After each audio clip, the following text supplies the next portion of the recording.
Yeah, I mean, I think I communicate mostly with probably like NECA and player leadership more than anything, and I try to do the best I can, you know. I always want to be respectful of everybody and treat everybody with kindness. Like, I think that's really important, but at the same time, relationships are really important to me, and I think we can always improve in that area. I think that can improve a lot of things. I think communication can improve overall. Me and Adam have a great relationship. I know he was here tonight supporting us, so that was great to see. And you know, I think we can just probably continue to improve in that area. And like I said, like, communication and relationships solve a lot of issues and a lot of problems. The boos started the second her name got called. Clark found what a first game back we're seeing from her. The strip by Kelsey Mitchell. Here comes the entertaining by all-star Howard. games this league has ever And put there on. is a different Caitlin sense Clark of had just scored urgency for Indiana. And the arena was still buzzing when the PA announcer introduced Kathy Engelbert to come out. Johnson to a move. Hand over the Pillins with the post-game block. trophy. Being That's usually a undersized, formality till the glass commissioner would not walks get out. And for me, it was my first ever time hands in over NICU, some so hardware. first for Everybody everything, and claps, definitely won't be my and last. the So we had a broadcast moves on, individuals. but instead the moment her Caitlin, name nice to hit meet the you. speakers, To the meet building you. turned on her before she Points even for got Kelsey the trophy Mitchell. in her hands. So Kathy is probably done. She is probably done as commissioner. It says here, Kathy Engelbert helped the WNBA capitalize on growth, but now her relationship with players is holding it back. Obviously, they're talking a little bit about all this other stuff. And yeah, so a lot of insiders are saying this is Kathy Engelbert's last year. And it's so funny. People are like, oh yeah, she hasn't made any effort to prioritize a relationship with Caitlin Clark as one of like the negative things. And people are like, oh, they're just going to sign a new club. It wasn't scattered Pillins with the heckling block. from one section either. Being undersized, He was being loud on the enough glass, and we're not getting sustained enough that broadcasters had to talk over it just to keep the segment moving. The same way crowds have booed That's her blocked by at previous Howard. All-Star events. And there is Overpay a different disputes sense and of CBA urgency for frustrations. Indiana. And that's really the point here. This wasn't some rowdy one-off. From an angry fan base having a bad night, this is now the second year in a row that Engelbert has walked into an all-star trophy presentation and gotten booed for it. And when something repeats like that at the league's biggest annual showcase, it stops being a fluke and starts being a message. Owners, executive team executives, like, people are calling out Kathy Engelbert, man, saying she's just not fit for the job. It is getting crazy for her. Let's listen to what I think her name is Courtney. Let's listen to what Courtney had to say right here. Engelbert has turned the WNBA into a mechanism for political discourse that goes off the rails instead of it being a sports engine. There is not a worse commissioner in pro sports than Kathy Engelbert. And I could go on for the entirety of this segment, but I'll give you this so we could, yes, I know it can be a little long-winded.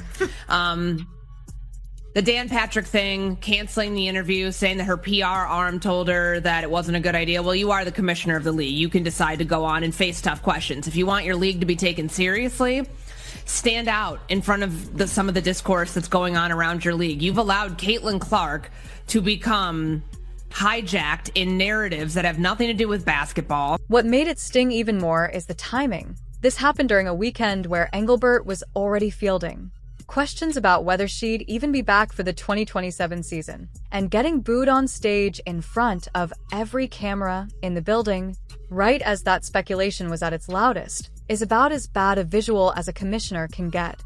She still had to stand up there, hand over the trophy, and smile through it, all while the chants kept going, "That's the scene the rest of this story builds off of." So there was actually a report that came out today that says that the 2026 season will be Kathy's last season. Alexa Philippou said conversations with more than 20 stakeholders in and around the WNBA offer a general belief that for as much business growth as Kathy Engelbert has overseen, she's not the right person to navigate the demands of the league, the demands that the league currently faces, and what its stakeholders now need. I do think Kathy thinks, well, she's done her job. She's got us financially set up in the right way. It's the other pieces that we're talking about. Jeff Hunt, who is a specialist in crisis and reputation management, who has previously worked with the MLB, ATP, WTA, the PGA Tour, he said the hole has just gotten so deep. She's in a place now where I don't really know what she does. Others said that she had a failure to develop sufficient relationship equity. Multiple find it curious she hasn't prioritized developing a closer relationship with Caitlin Clark. So when Engelbert stood in front of reporters at this year's All-Star Weekend in Chicago and got asked point-blank whether she expects to still have this job heading into 2027, she didn't say yes. She talked about being blessed to lead the league through a period of hypergrowth. She talked about milestones and momentum and all the usual language commissioners reach for when they don't want to give a real answer, but she never once said the actual word yes, and she didn't say she'd be back. And everyone sitting in that room, every reporter with a recorder, pointed at her, knew exactly what that non-answer meant, because commissioners who are staying usually just say so. Asked how she planned to fix the fact that players like Caitlin, Angel, and Paige, who are clearly driving massive revenue for the league, are making so little for their first 4 years. Her response was, Caitlin should be grateful she makes $16 million off the court, because without the platform that the WNBA gives her, she wouldn't make anything. And in that same conversation, she told me, players should be on their knees thanking their lucky stars for the media rights deal that I got them. That's a mentality driving our league from the top. We have the best players in the world. We have the best fans in the world. But right now, we have the worst leadership in the world. If I didn't know exactly what the job entailed, maybe I wouldn't feel this way. But unfortunately for them, I do. We serve a league that has shown they think championship coaches and Hall of Fame players are dispensable, and that's fine, it's professional sports.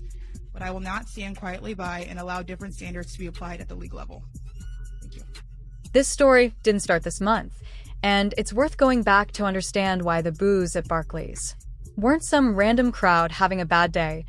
Nafisa Collier lit the fuse last fall when she called Engelbert's governance negligent and said flat out that the WNBA had the worst leadership in the world in an interview that basically forced the league office into full damage control mode within hours. That's not a phrase that gets walked back easily.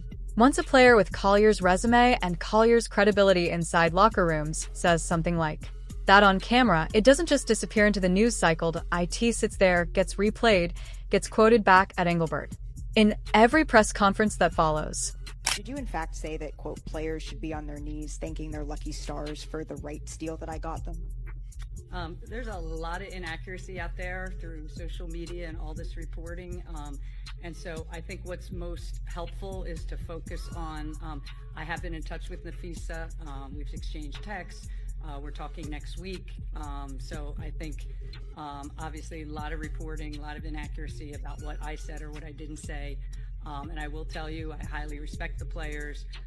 There's a lot of emotion and passion going on right now because we're in collective bargaining, we're in the WNBA finals. And so I'll leave it there. I mean, I'm just obviously disheartened. You know, I'm a human too. I have a family.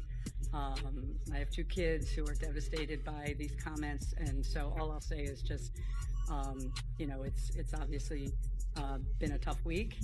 And I just think there's a lot of inaccuracy out there. Engelbert did push back on parts of what Collier said. Specifically, she denied a claim Collier made about a conversation involving Caitlin Clark's value to the league, saying that account wasn't accurate. But denials only go so far when the accusation is this specific and this public, and that's the backdrop Caitlin Clark's own comments landed on this year. She hasn't been screaming at Engelbert on camera. She hasn't thrown her under the bus in a press conference the way Collier did. That's just not really her style, and it never has been. But she's also stopped pretending everything inside league leadership is fine. And this year, for the first time in her career, she's said the quiet part slightly less quietly than before. Engelbert, this is your final year. Adam Silver getting ready to fire her come year's end. This Alyssa Thomas, Caitlin Clark situation appears to be the straw that broke the camel's back.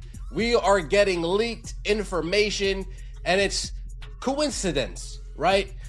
Kathy Engelbert not only makes the WNBA look bad by not showing up to the Dan Patrick interview, the WNBA being under the umbrella of the NBA, in turn, you're making the NBA look bad as well. You're making Adam Silver look bad as well. You're making it seem like Adam Silver doesn't know how to pick the correct leadership when it comes to who's leading the WNBA. Go back to the Alyssa Thomas incident for a second because it explains a lot about why trust between Clark and Engelbert has eroded the way it has. Thomas caught Clark with a fist to the throat during a game, the kind of play that gets replayed. instantly and doesn't need much explanation once you see it. Sources told Sports Business Journal that Engelbert wasn't originally planning to discipline Thomas Byrd at all until Adam Silver personally stepped in and pushed her to reverse course. Do better, protecting Engelbert our players, eventually in that suspended regard. Thomas really for one game on the floor. Clark, with a flagrant foul penalty and a fine. But that only happened after Silver got involved behind the scenes. Random question. The WNBA gets to pushed the back rim publicly on that account, calling it false that Engelbert hadn't planned to act on his own. But regardless of whose version you believe, the story got out that IT spread everywhere, and the fact that a suspension only materialized once the NBA commissioner leaned on her is exactly the kind of detail that makes players start asking a very uncomfortable question. Who's actually protecting their most marketable star when it matters? And if the answer isn't the WNBA's own commissioner, that's a problem that doesn't just fade with a good form of ratings. I think that ultimately the issues around Caitlin Clark are not largely about officiating, and that particular incident is not about whether a foul should have been called at the time in the game or whether that was ultimately a flagrant on review. And I've come to know Caitlin really well. She's an incredible player and also an incredible person.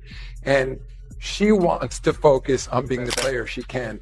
And she's become a bit of a political football in this country. And I think it's incredibly unfair to her. I don't think that issue is ultimately about officiating. It's sort of, it's become political ping pong with her. And she's a young woman who's trying to improve her game, focus on being the best player as she can. And I don't even think it's fair to her that this has become... Silver didn't stay quiet about any of this after the fact either. Asked directly about the Thomas situation. He said Clark had become a bit of a political football in this country, we have and great called the people way who she are awesome in the open court, and incredibly unfair. Hoping to He get was that careful with bucket his words, to adding that pass he didn't Tina think it was Thompson, fair but to was Clark unable or to Engelbert to turn one flagrant foul into a bigger storyline than it needed to be. But when the head of an entirely different league starts publicly defending a player in the league on a topic that isn't technically his to comment on, that tells you something real about how much Silver actually cares about things. He didn't have to say anything. He chose to. That's not new behavior. Almost another offensive rebound.